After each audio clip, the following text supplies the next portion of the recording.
Keeping you up to the minute, President Bush has called embattled Attorney General Alberto Gonzales to reaffirm his support. This as Congress is now looking at newly released documents to see just what role Gonzales had in the controversial firings of 8 of the country's top prosecutors.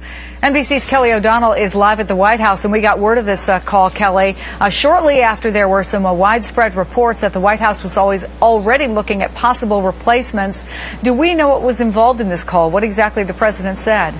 Well, senior advisors say the call was placed at about 7:15 this morning from the president to Attorney General Alberto Gonzales to reaffirm his strong support and backing for Gonzales to stay in the job. Gonzales is one of a handful of senior officials who go all the way back to Texas with this president, and he is a man known for loyalty and for now is sticking with Gonzales. As you alluded to, some reports that indicated and they were sourced to various Republicans around Washington, saying that the White House was looking for potential replacements should this furor over the Attorney General dismissals or U.S. Attorney dismissals get to a point where Gonzales could no longer stay in the job.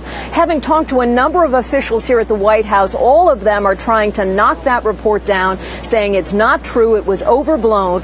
And this phone call, and officials telling us about this phone call, is clearly a sign that the White House is trying to turn the page on that story and say that the president still stands by Gonzales.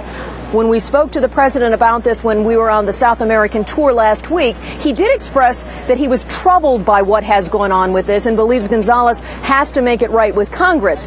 Part of what will happen today is the White House counsel, Fred Fielding, will be on the Hill talking to officials, trying to deal with all of this because the Department of Justice and the White House have agreed to release thousands of pages of documents and emails to try to help answer questions. And as this continues to percolate, at least this morning, the White House is trying to say the president is sticking with Alberto Gonzales. Chris? But will he